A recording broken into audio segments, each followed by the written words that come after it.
nos vamos al Evangelio de Juan, capítulo 9, a partir del primer versículo. Sí, a partir del primer versículo.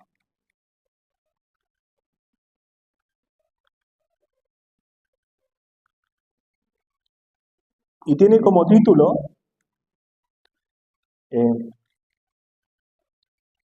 Jesús sana a un hombre ciego de nacimiento. Y leemos en el nombre del Señor. ¿Les parece? ¿Ya está acá? Genial. Mientras caminaba, Jesús vio a un hombre que era ciego de nacimiento. Rabí, ¿por qué nació ciego este hombre?, le preguntaron sus discípulos. ¿Fue por sus propios pecados o por los de sus padres? No fue por sus pecados ni tampoco por los de sus padres, contestó Jesús. Nació ciego para que todos vieran el poder de Dios en él. Debemos llevar a cabo cuanto antes las tareas que nos encargó el que nos envió. Pronto viene la noche cuando nadie puede trabajar. Pero mientras estoy aquí en el mundo, yo soy la luz del mundo. Luego escupió en el suelo, hizo lodo con la saliva y lo untó en los ojos del ciego y le dijo: ve a lavarte en el estanque de Siloé. Siloé significa enviado. Entonces el hombre fue, se lavó y regresó viendo. Sus vecinos y otros que lo conocían como un pordiosero ciego se preguntaban: ¿no es ese el hombre que solía sentarse a mendigar? Algunos decían que sí y otros decían no, solo se les parece. Pero el mendigo seguía diciendo: sí, soy yo. Le preguntaron: ¿quién te sanó? ¿Cómo sucedió? Él les dijo: el hombre al que llaman Jesús hizo lodo, me lo untó en los ojos y me dijo: ve al estanque de Siloé y lávate. Entonces fui, me lavé y ahora puedo ver. ¿Dónde está él ahora?, le preguntaron. No lo sé, contestó. Dejémoslo hasta ahí. Amén. ¿Cuántos han leído este capítulo, esta porción del ciego de nacimiento? De hecho, hay hasta una serie que creo que sale en la serie, ¿cierto? Si no me equivoco, sale en la serie de Chosen, una serie nueva que ya, bueno, ni tan nueva tampoco, que ha salido, y hay un capítulo que relata bien este encuentro de Jesús con el ciego, ¿no? Si no me equivoco, sale. Y bueno, antes de comenzar a profundizar en esta situación, en esta historia, quiero recordarles que ya este sábado y el próximo terminamos con la serie Jesús es nuestro mensaje. Creemos que es importante saber por qué Jesús realmente es nuestro Dios, por qué Jesús es nuestro mensaje, por qué Jesús es tan importante para nuestras vidas. Si no lo es, si no lo ha sido todavía, creemos que lo va a ser para usted. Creemos que Jesús va a ser trascendental para su vida. Lo creemos así. Y quiero contarles una experiencia. En los años de cristiano, en los años de evangélico, no sé cuántos nacieron en cuna cristiana, en la iglesia, no sé cuántos tuvieron ese privilegio. Creo que es un privilegio, ¿no? A ver, levanten la mano. ¿Alguien nació? Paola nació, mi mamá nació en un contexto cristiano evangélico, yo también. Y fíjense que se repite una tendencia desde que yo era muy chiquitito a la hora de que las personas de la iglesia predicaban a Jesús, ¿no? Y era por medio de una pregunta, y era una pregunta media complicada. Yo creo que ustedes la han escuchado alguna vez. Esta es una típica pregunta evangelizadora de los cristianos, por lo menos desde que yo he nacido, ¿no? Y la pregunta es la siguiente: si te murieras hoy, ¿para dónde te irías? No sé si la han escuchado. ¿La han escuchado? Y bonita manera de empezar una conversación, confrontando a la otra persona, ¿no?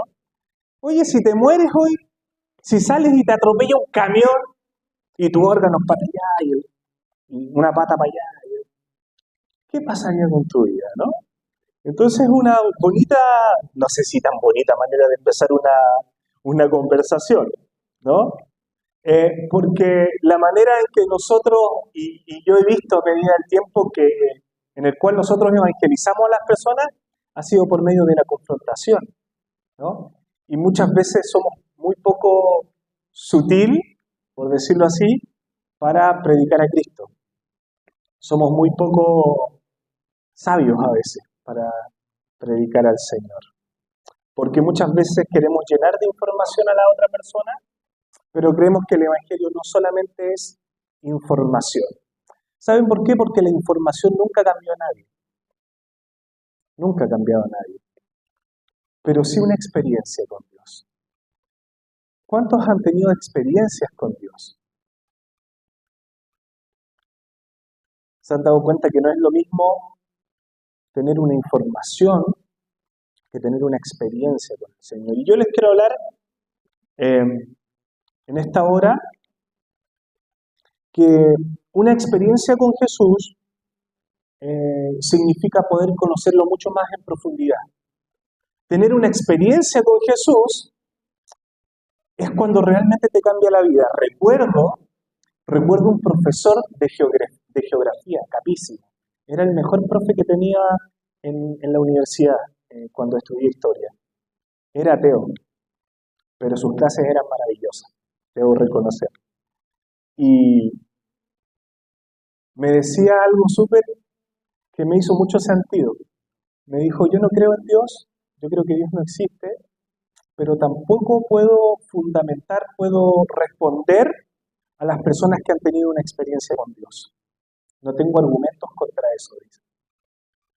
Y me llamaba mucho la atención porque incluso él siendo ateo, decía que cuando nosotros, los que creemos en Dios, tenemos una experiencia con Dios, no hay nadie que nos pueda refutar. Es por eso que es importante las experiencias que tú tienes con el Señor. Y no solamente quedarte en una experiencia, sino que seguir teniendo experiencias con el Señor. Entonces, a esta pregunta impactante, si te murieras hoy, ¿para dónde te irías? Y muchas personas probablemente hoy dirían, ya estoy viviendo un infierno aquí en la tierra, con eso me basta. Ni siquiera estoy pensando en qué va a pasar conmigo después de la muerte. Y vieron que nosotros predicamos a un Jesús que siempre tiene que ver con después de la muerte. Es interesante eso, porque pocos de nosotros predicamos a un Jesús en donde el reino se establece acá, ahora. Por eso me genera tanta emoción la oración del Señor, ¿no? Cuando dice, venga tu reino, que tu reino se establezca. Yo estoy convencido de que sí hay una vida después de la muerte, pero el reino de Dios se trata mucho tiene que ver con el ahora. Mucho tiene que ver con el ahora, con lo que nos sucede ahora en nosotros, cuando despertamos, cuando vamos a trabajar, cuando vamos a la universidad, en el día a día, tiene que ver mucho con Jesús, tiene que ver mucho con el reino de Dios. Y creo que este pasaje lo va a explicar de una manera maravillosa. Porque esta experiencia que va a tener el ciego es cuando el reino se empieza a establecer en su vida, ¿no? Y bien sabemos nosotros que Jesús, cuando vino a establecerse a la tierra, no vino a establecerse por medio de un gobierno político, ¿no? Por un puesto en la ONU, por un puesto de presidente, aunque muchos de la población evangélica anhelaríamos, en mi caso no sé, no estoy muy seguro, de que haya un presidente cristiano, de que haya diputados cristianos, de que haya gobernadores cristianos. Si usted me pregunta a mí, yo lo pongo en tela de juicio. No estoy seguro. No estoy seguro, porque en la Escritura vemos que muy poquitas personas fueron destinadas a eso. Y personas honorables, inquebrantables, con una fe inquebrantable. Entonces, que haya mucha población cristiana en la política, ¡wow! Me parece medio complicado, político, ¿no? No sé si lo hay, no sé si están dispuestos a pagar ese precio y a no romper con su integridad, ¿no? Es por eso. Pero sabemos que cuando Jesús viene a establecer el reino, no lo viene a establecer a través de un reino político, sino que viene a establecer su reino en los corazones. ¿Cuántos sabían eso? El Señor viene a establecer su reino, su gobierno en nuestra vida, en los corazones, acá adentro. No en la política, no por medio de funcionarios públicos. Entonces vemos que de una manera maravillosa, vemos que me encanta cómo Jesús le responde a sus discípulos, ¿no? Entonces vemos que caminaba Jesús y vio a un hombre que era ciego de nacimiento. Y le preguntan, Rabí, ¿ese era ciego porque pecó o porque fue pecado de sus padres? Entonces Jesús le responde, ni ninguno ni lo otro, ni ninguno ni lo otro, ni fue ni porque él pecó, ni porque pecaron sus padres, sino dice, para que todos vieran el poder de Dios en él. Entonces acá nosotros rescatamos un principio, que no todas las cosas que nosotros vivimos, inclusive las enfermedades, son producto de su pecado y de mi pecado. Incluso de los pecados de sus padres. Muchas cosas no son consecuencia del pecado, ¿no? Entonces muchas veces nos han enseñado y nos han puesto una carga que no deberíamos llevar. No, tú eres así porque tus papás se mandaron el medio condoro, o porque esta enfermedad es producto del pecado. Y si bien es cierto, el pecado sí trae consecuencias, pero no siempre se traducen en enfermedades o en otras cosas, ¿no? Muchas veces tenemos que asumir nuestra responsabilidad cuando nosotros cometemos errores. Eso es cierto. Pero no es todos los casos. No son todos los casos. Entonces aquí me encanta porque hay situaciones que tú vives y yo vivo y son para que podamos ver la gloria de Dios. Incluso las cosas heavy que te pudieron haber pasado. Fíjense, esa persona era ciego de nacimiento y se encontraron con Jesús, se encontró con Jesús y ese ciego fue ciego para que todos vieran la gloria de Dios. Entonces yo te quiero decir algo, iglesia. Si hay cosas que tú viviste en tu infancia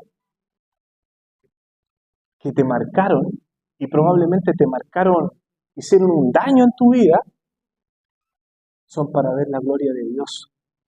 Son para que otros puedan ver la gloria de Dios en ti. Son para que tú puedas dar testimonio de Cristo Jesús. Aún en cuestiones que marcaron tu infancia, marcaron tu vida, marcaron incluso tu identidad por mucho tiempo.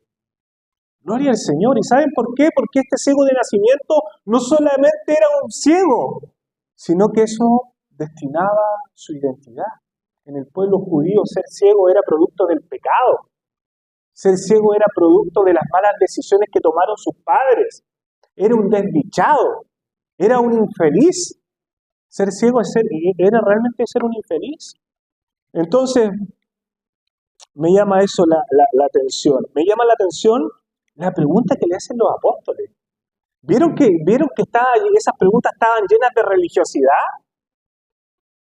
Y fíjense que la religiosidad te impide conocer a Jesús, impide conocer más allá de Jesús. Qué bueno es Dios que les aclaró la película. Y fue súper claro con respecto a eso. Entonces muchas veces nuestros propios paradigmas impiden conocer a Jesús. ¿Y saben qué va a significar esto? Que tú y yo tengamos que reaprender muchas cosas de las que nosotros damos por sabidas y que nos enseñaron en la iglesia inclusive, y que nos dijeron esto es así. Entonces nosotros creo un corazón correcto, un espíritu correcto, tiene que estar dispuesto a reaprender incluso las prácticas que nosotros tenemos como cristianos. ¿Sí? Entonces, debemos preguntarnos constantemente, ¿por qué nos juntamos? ¿Por qué hacemos comunidades de fe? ¿Por qué ayunamos? ¿Por qué ofrendamos? ¿Por qué hacemos esto? ¿Por qué hacemos esto otro? ¿No? Porque muchas veces nos vamos a dar cuenta de que hay cosas que tuvimos que reaprender. No sé a cuántos le ha pasado que de repente Dios le abrió la cabeza y se dio cuenta de que eso realmente eh, no era así, ¿verdad? Bueno, yo tengo muchas experiencias con respecto a reaprender con respecto a la escritura, justamente el producto del pecado, ¿no? Por ejemplo, yo pensaba que cuando yo pecaba, estaba en el infierno, aún siendo hijo de Dios. Eso me costó aprenderlo años, porque fueron años de aprendizaje y años de aprendizaje que me dijeron, hey, ¿tú eres hijo de Dios? Sí, pero justo fallé y vino el Señor ese día. Fuiste bueno, Estevita, fuiste bueno, ¿no? Entonces me costó entender esa palabra que dice que si de modo que si alguno está en Cristo, las cosas viejas pasaron. Aquí todas son hechas nuevas. ¿Saben que tuvimos un taller de noviazgo con Lili? Y aquí mis amigos hermosos también lo han tenido. Pudieron poder compartirlo en algún momento el año pasado, creo que fue, ¿no? Y, y, y yo les decía algo, y los chiquillos me abrían los ojos así, ¿qué estoy hablando? Porque creíamos nosotros que si estábamos ahí, era para que algo pudieran reaprender los chiquillos. Y yo les decía, y les compartíamos lo siguiente, Dios no condena el deseo sexual, Dios condena la práctica errada de la sexualidad. Pero la sexualidad en sí, el deseo sexual, la libido, la Biblia no lo condena. No la condena. Denme algún versículo, les decía yo, en donde el deseo sexual es condenado. Si todos somos seres sexuales, les decía. Entonces tuvimos que reaprender hasta eso, porque nosotros sentíamos deseo sexual. Yo les decía, sentir deseo sexual por tu polola, por tu novia, por tu pareja, es completamente normal. Somos seres sexuales, el Señor nos hizo biológicamente sexuales. Les dije, el tema es cómo canalizamos esos deseos. Entonces tenemos que reaprender esas cosas. Porque a veces, chuta, andamos con una mochila tan pesada que nos ponemos nosotros mismos, nuestras mismas tradiciones. Chuta, ando así. Especialmente en la adolescencia. Matamos a nuestros adolescentes. Matamos a nuestros adolescentes. Por eso también en parte no hay adolescentes de la iglesia. Porque los chicos andan con la cuestión adentro, con la hormona y ven a una chica y les pasa de todo. Pero la iglesia, ¿qué hace? Ponerle carga a los muchachos. Epa, cuidado. ¿Te fijas? Entonces le ponemos cargas, tal vez sin decirlo directamente, pero les ponemos cargas que ellos no deben asumir. Ni siquiera somos capaces de enseñar una sexualidad sana. Entonces somos responsables también de eso, de que la Biblia condena la práctica sexual incorrecta. Incorrecta. Porque me quedo corto si digo que la Biblia condena la práctica sexual. La práctica sexual incorrecta es la que la que la Biblia condena. Entonces, tenemos que reaprender muchas cosas. ¿Se dan cuenta? Muchas cosas que nos enseñaron y tal vez nos enseñaron con buena intención, ¿no? Pero si bien es cierto que parte de nuestra religiosidad, para quitar la religiosidad de nuestra vida, es tener la capacidad de que tú y yo podamos reaprender muchas cosas y muchas de nuestras prácticas, ¿no?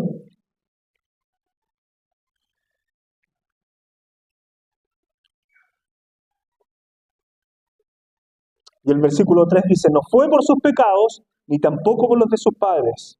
Nació ciego para que todos vieran el poder de Dios. Gloria al Señor. Y el versículo 6, Fíjense que qué maravilloso la manera en que Jesús sana al ciego. Porque si ustedes se dan cuenta, cada vez que Jesús sanaba o liberaba a alguien, lo hacía de una manera diferente. ¿Se han dado cuenta? Luego escupió en el suelo, hizo lodo con la saliva y lo untó en los ojos del ciego. Qué maravilloso. ¿Se hubieran imaginado ustedes de que la forma de sanar de Jesús hubiera sido siempre la misma? De escupir el suelo, hacer lodo y untarlo a los ojos. ¿No? Entonces el paralítico hubiera hecho lo mismo, pero en la pierna le hubiera restregado bien embarrada la pierna, ¿no? Entonces, ¿qué hubiera pasado con nosotros? ¿En qué nos hubiéramos enfocado nosotros? En el lodo nos hubiéramos enfocado. El poder del lodo, y hubieran salido miles de predicaciones por el poder, la doctrina del lodo, la doctrina del escupo y el lodo. Hubiéramos predicado eso por años, por siglos, ¿no? Pero Jesús fue bueno con nosotros y nos dio a entender que el tema no era el lodo, que el tema no era el escupitajo, que el tema era el corazón de Jesús. Era la presencia misma de Dios que estaba en ese lugar y que estaba dispuesto a sanar a la gente, que estaba dispuesto a sanar al ciego. Y ojo, que esto es interesante, porque en muchas otras ocasiones la fe de la otra persona era la que producía cosas en otros pasajes de la Biblia. Pero aquí me llama curiosamente la atención que el ciego ni siquiera creía en que Jesús era el Cristo. Y aquí sí que se pone buena la cuestión. Porque tú dices, ¿quieres ser sano? Sí. ¿Crees en el Señor? Sí. Ok, entonces vas a ser sano. Pero ¿qué pasa si esa persona no cree en que Jesús es el Cristo? Y esta situación representa eso. Esa persona no sabía que Jesús era el Cristo. Y Jesús lo decide sanar de igual forma. ¿Se fijan? Entonces, este pasaje en particular no tiene que ver con la fe del otro. Tiene que ver con que estaba la presencia del Señor allí. Y en donde está la presencia del Señor hay libertad. Y eso es maravilloso. Le dice, ve a lavarte en el estanque de Siloé. Entonces el hombre fue, se lavó y regresó viendo. Fíjense que él escupió en el suelo, hizo lodo y lo untó al ciego. Esa es la experiencia que tuvo él. ¿Se fijan? Esa es una experiencia particular que él tuvo. Y hay algo que me enseña la Biblia con respecto a las experiencias. Que esa experiencia es la del ciego y no de otros. Entonces, cada uno de nosotros vamos a tener experiencias particulares con el Señor. ¿Y saben qué más? Sus experiencias, usted no las puede hacer doctrina.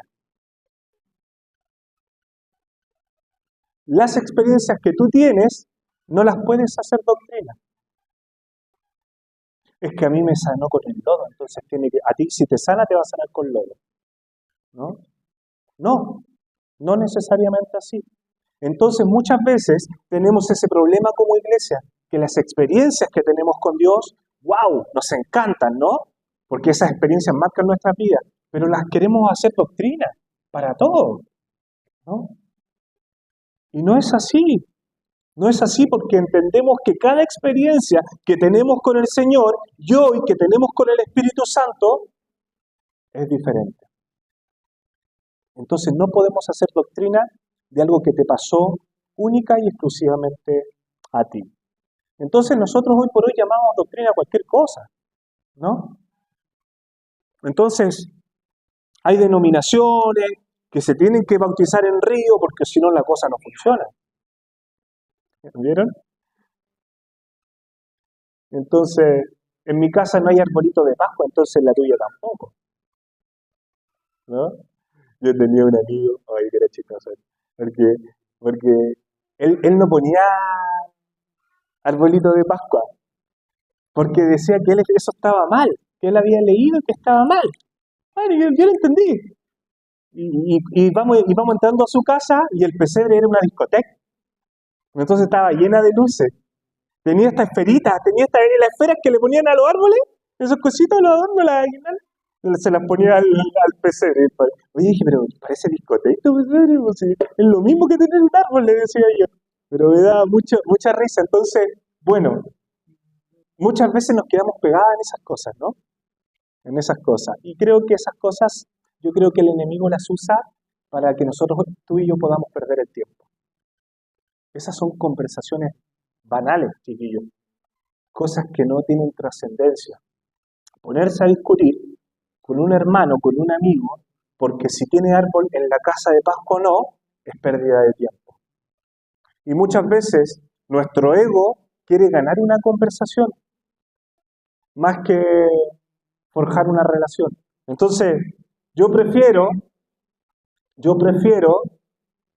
cuidar una relación antes que ganar una conversación. No sé si se entiende, ¿no? Entonces, si el amigo me dice, yo me bautizo en río está bien, pero yo me bauticé en piscina y creo que no hubo ni una diferencia, ¿no? Pero está bien, no. ¿Por qué? Porque a veces como iglesia nos quedamos en esas cosas y el enemigo es astuto, nos hace perder el tiempo. ¿Se fijan? Entonces, en vez de estar haciendo discípulos, que vaya que hay que ser discípulos, ¿no? Y vaya que falta trabajo, ¿cierto? Entonces estamos perdiendo el tiempo en cosas banales, ¿no? En que si hay que ponerse tatuaje o no hay que ponerse tatuaje, o que si el reggaetón cristiano es cristiano realmente o no es cristiano, y la cuestión, ¿no? Entonces, son estupideces, la verdad. Son cosas que nos hacen perder el tiempo. Entonces, el enemigo, ¿de qué manera nos va a hacer nos va a hacer perder el tiempo? Con sutileza, con cosas que a nosotros nos llaman la atención y nos gusta dar nuestra opinión. No, que la derecha, la izquierda, son cosas que realmente nos hacen perder el foco. Y creo que nosotros debemos reenfocarnos, ¿no? Fíjense lo que dice el Señor. Dice, y aquí Jesús los reenfoca. Dice, debemos llevar a cabo cuanto antes. Fíjense, debemos llevar a cabo cuanto antes las tareas que nos encargó el que nos envió. Pronto viene la noche cuando nadie puede trabajar. ¿Vieron? Entonces, el Señor sabía cómo decir las cosas, pero tal vez nosotros hubiéramos sido más bruscos con los apóstoles. Déjate de hablar pavadas, le hubiéramos dicho nosotros. Déjate de hablar pavadas, enfoquémonos en hacer discípulos. Eso le está diciendo el Señor, pero de manera más amorosa, ¿cierto? Como Él solamente lo sabe hacer, ¿cierto? Debemos llevar a cabo cuanto antes las tareas que nos encomendó el Señor. ¿Qué estamos viendo?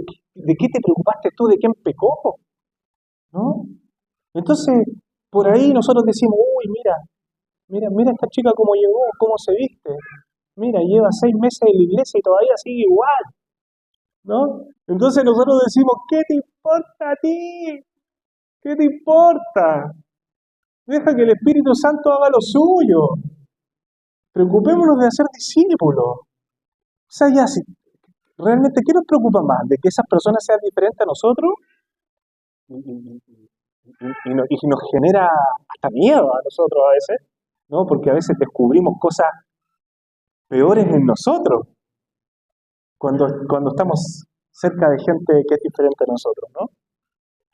Miedos en nosotros, como que se nos va a tambalear la fe, como que la fe se nos va a caer, ¿no?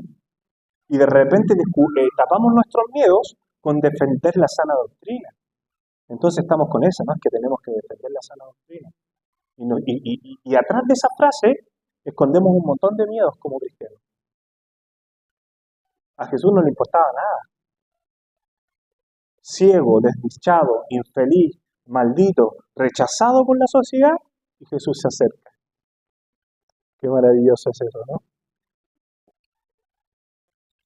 Entonces, antes de hablar de Jesús, ¿sabe que no hable de Jesús mejor? Si no ha tenido todavía una experiencia con Jesús. ¿Saben por qué? Porque lo más triste es hablar de alguien con el cual tú no has tenido nunca una experiencia. Es triste hablar de Jesús, es hasta fome hablar de Jesús cuando tú no has tenido una experiencia con Él, ¿cierto? Entonces, cuando te manden a evangelizar, cuando te manden a predicar, preocúpate primero de haber tenido una experiencia y tener varias experiencias continuas con el Señor antes de predicar, antes de abrir tu boca, ¿no? Entonces, necesitamos tener una experiencia con Jesús antes de hablar. Es triste hablar algo que nunca hemos experimentado, ¿no? Y sabemos que no solamente podemos quedarnos con unas experiencias solamente. ¿Se han fijado esos hermanos que dicen, no, yo cuando era joven, olvídate, se llenaban la iglesia? No, y ahí habían verdaderos predicadores. Ahí habían verdaderos predicadores. No, en esos tiempos nosotros salíamos a predicar a la calle, no almorzábamos. Qué bueno que no almorzamos. Yo almuerzo. No, porque si no me quedo sin benzina, ¿no? Entonces, parecieran que sus mejores épocas fueron las pasadas, ¿no? Que tus mejores épocas con el Señor no sean las pasadas ya pasaron, ¿ya? Entonces necesitamos tener experiencias con el Señor para poder también ser generosos con esa experiencia.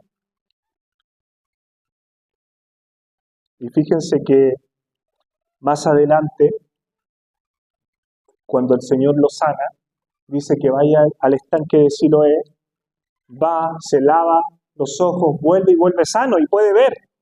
Algo tan simple, ¿no? Algo tan sencillo. Y me encanta la sencillez con que Jesús hace las cosas.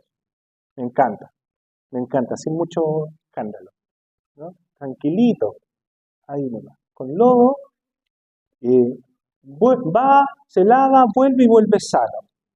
Y fíjense que se forma una problemática bien bonita, una discusión bien bonita, porque algunos decían, ¿ese no era el ciego? ¿Ese no era el ciego? No creo que sea el ciego. Entonces no sabían realmente si era el ciego o no era el ciego. Y hasta que el ciego mismo le dice, sí, soy yo.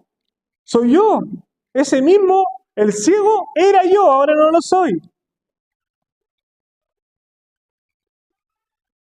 Entonces le preguntaron, ¿quién te sanó? ¿Cómo sucedió esto?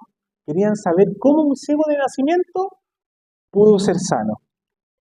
Entonces hay cuenta que el hombre que llaman Jesús hizo lodo, me lo untó en los ojos y me dijo, ve al estanque de Siloé y lávate. Entonces fui, me lavé y ahora puedo ver.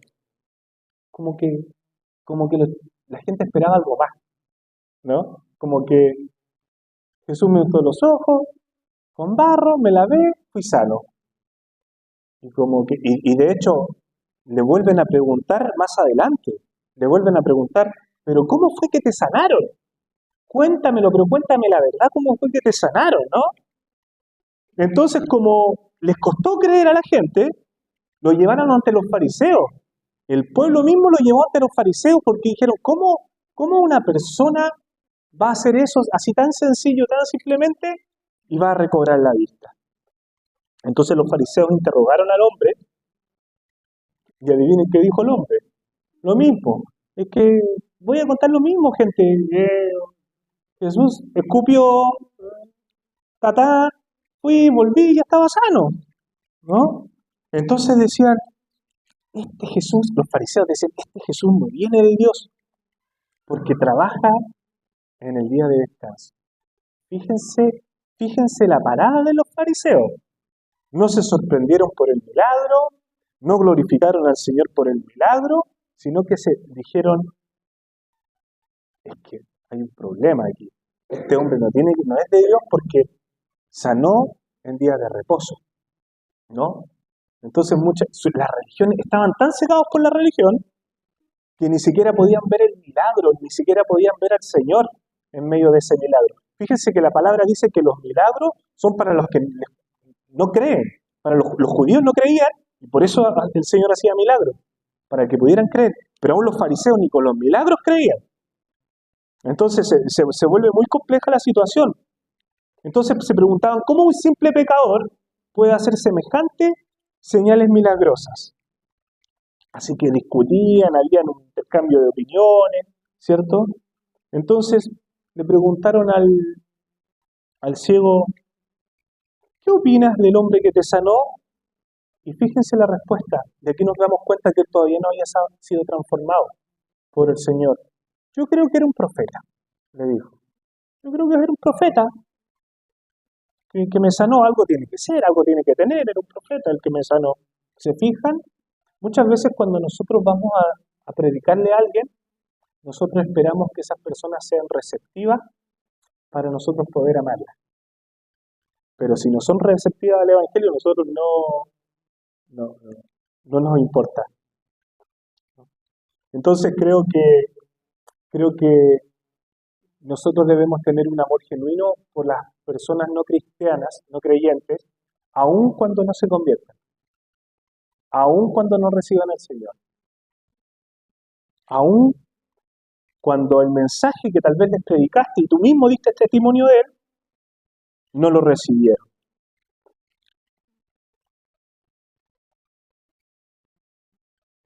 ¿Se fijan? Entonces estas personas no reconocieron al ciego y los fariseos no reconocieron a Jesús como a Dios. Fíjense que cuando tú tienes una experiencia con Dios, otras personas se van a dar cuenta.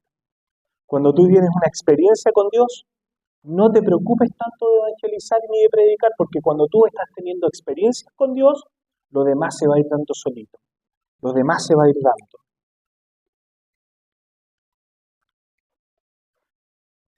Entonces a veces la religión nos ciega completamente. ¿Se han dado cuenta de esas personas que por ahí tienen una relación tóxica? Una pareja de novios que tienen una relación tóxica y todos se dan cuenta que tienen una relación tóxica menos ellos, o uno de los dos por lo menos no se da cuenta, ¿no? Entonces el único que no sabe que esa relación tóxica es ella o él, ¿no? Entonces fíjense algo importante. Cuando nosotros tenemos una relación real con el Señor, no es necesario explicarla, porque una relación sana no se explica. Fíjate en esto, cuando tú tienes que explicar mucho una relación, con un novio, con una novia, con lo que tengas, es porque algo anda mal, porque tienes que dar muchas explicaciones, porque una relación sana no se explica. No, un lodo y ya, no tengo nada más que contar. Lo viví, fue mi experiencia y me cambió la vida, estaba ciego de hace tiempo. Entonces una relación sana no se explica, se experimenta. Porque cuando nosotros tenemos una relación sana, las cosas van a ir mejorando con el tiempo. Entonces, yo no tengo una relación tóxica. No. Hágale la siguiente pregunta. ¿Cómo van tus estudios? ¿Tus estudios mejoraron después de tu relación? ¿Tu relación con tus padres mejoró después de esa relación? ¿Se fijan?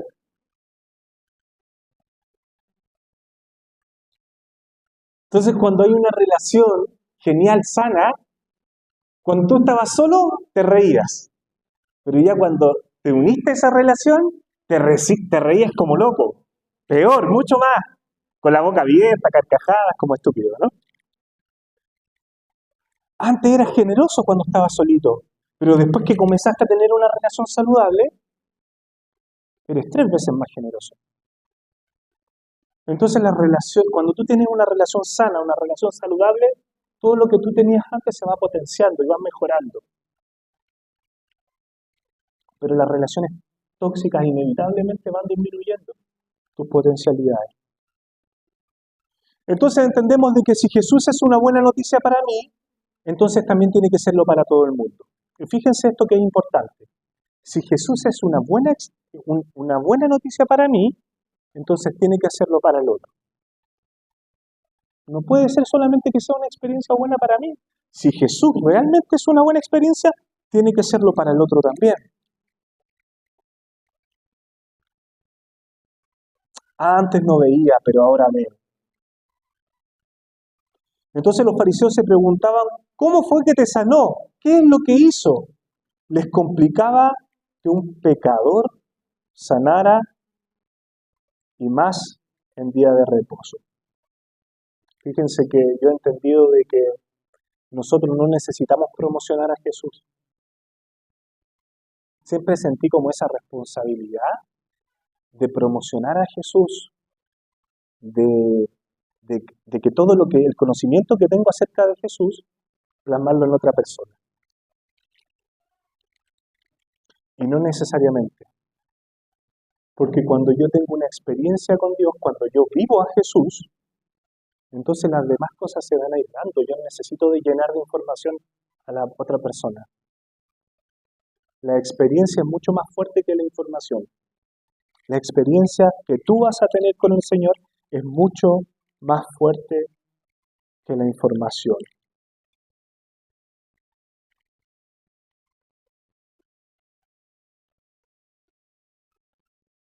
Entonces, fíjense que le preguntan nuevamente los fariseos, oye, pero ¿cómo fue que te sanó? Y aquí como que más adelante, si ustedes lo leen completo, como que ya el ciego como que ya se molesta, ya como que les dice, entonces no me están creyendo lo que le estoy diciendo. ¿Y por qué no le van a preguntar a ustedes, no quieren ser discípulos de Jesús, ustedes mejor? Y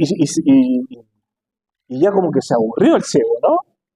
Entonces los fariseos le dicen, oye, ¿tú qué vienes a hablarme así? Le dice, pecador, tú siempre has sido un pecador, un pordiosero, le dice, ¿no? Y lo echaron de la sinagoga. Dice la palabra que lo echan de la sinagoga, ¿no? Y si hay algo que me impacta en esta palabra, es que escarbando un poquito más en la historia judía,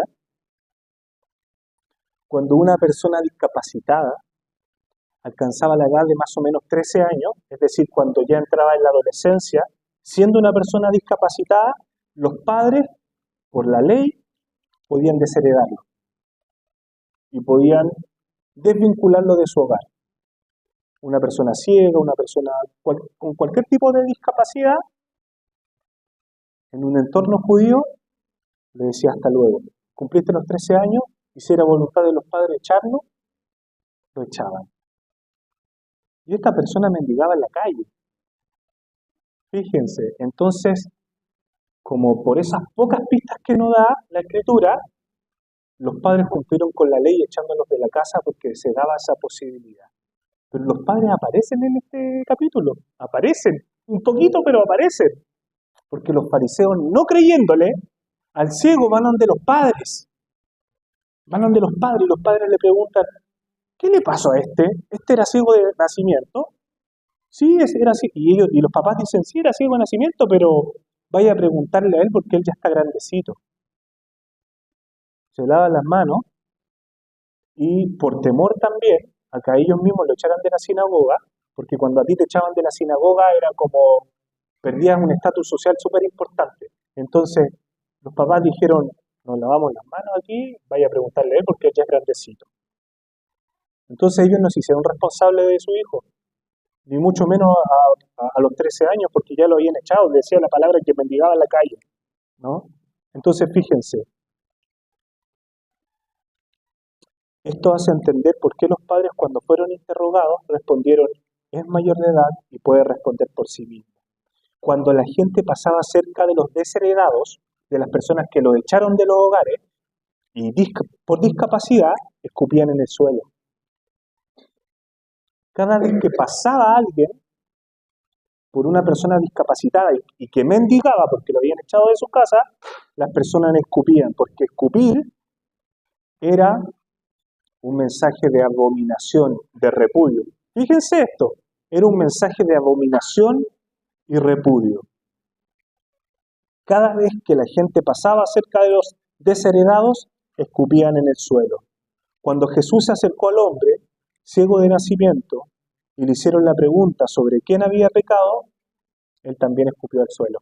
Qué maravilloso es esto, ¿no? No sé si usted está comprendiendo la historia, esto es maravilloso, ¿no? Eh, él no vio escupitajos, sino que él escuchó escupitajos toda su vida. Pero cada escupitajo, cada día que pasaba en la calle, cada escupitajo era una expresión de desprecio. El escupitajo de Jesús iba a sanarlo. No solamente lo iba a sanar físicamente, sino que también lo estaba sanando emocionalmente. Entonces estas pequeñas pistas que deja la Escritura nos da a entender que lo que estaba sanando también el Señor era el corazón. El acto de escupir en el suelo por parte de Jesús tenía un profundo significado. Estaba mostrando al ciego que los sonidos de la saliva que había escuchado durante toda su vida serían la clave para sanar su salud emocional y física. Y antes de sanar sus ojos, Jesús quería sanar todas las heridas que esos sonidos de desprecio habían causado en su alma. Qué maravilloso es que Dios ocupó el mismo elemento de desprecio para sanarlo, para darle dignidad. Me encanta el Señor, como una mala experiencia que tú hayas vivido, algo que te marcó, Dios lo va a usar para sanar a otros. Dios lo va a usar para sanar a otros. Deja de preguntarte por qué viví esto, porque muchas veces vivimos con el síndrome de la victimización. No, es que mi vida fue tan triste. Es que si la tuya fue triste, la mía fue el triple. Y muchas veces como cristianos caemos en el síndrome de la victimización. Porque llega un momento en que nos llega a estimular, que nos diga, no, pobrecito, pobrecito. Fíjense que yo conocí a una amiga en Ecuador, en el Instituto Bíblico Río de la Plata, que ella fue violada por el jefe de su papá. No sé si lo conté. Por el jefe de su papá. Y ella estuvo mucho tiempo luchando si decirle o no al papá, hasta que finalmente se fue valiente, se armó de valor y le contó a sus padres. El papá y la mamá no le creyeron. Y si le creyeron, no estaban dispuestos a hablar con el jefe, porque ese sustento que tenía el papá era el sustento de todo el hogar. Así que enfrentar al jefe significaba que ellos quedaban sin trabajo. Y nos contaba la chica, allá en el Instituto Bíblico, pero nos decía, Esteban, esto no es todo, porque el Señor tenía muchas ganas de sanarme, pero a mí me gustó contar esto a todo el mundo. Y me gustó que me dijeran, oh, pobrecita, ay, venga para acá. Hasta que el Señor le dijo, basta. Hasta que el Señor le dijo, basta de lamentarte. ¿Cuántas veces yo te he ofrecido sanarte y tú no has querido? ¿Cuántas veces yo te he ofrecido? Y nos contaba ese testimonio. Y ahí en el Instituto Bíblico pudo ser sana y pudo perdonar a sus padres, estando lejos de sus papás. Entonces, gente, y con esto termino, y mientras pueden pasar los músicos, por favor, muchas veces queremos que el Señor nos sane, pero muchas veces nuestra posición parece que nos acomoda, ¿no?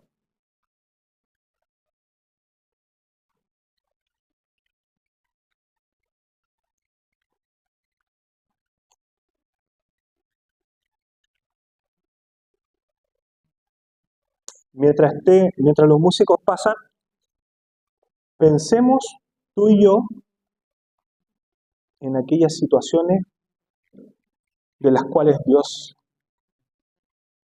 ha ofrecido sanarnos y nosotros no hemos querido. Porque nos gusta. Pareciera que fuera una ridiculez, pero parece.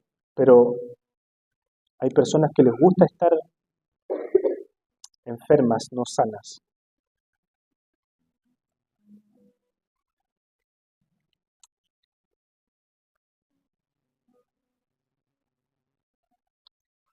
Pídele a Dios tener una experiencia con Él.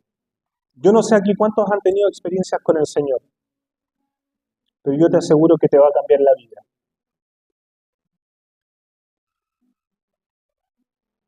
Tal vez nunca has tenido una experiencia con el Señor, tal vez nunca has tenido, o has tenido una experiencia, pero fue hace tantos años y solamente vives del recuerdo.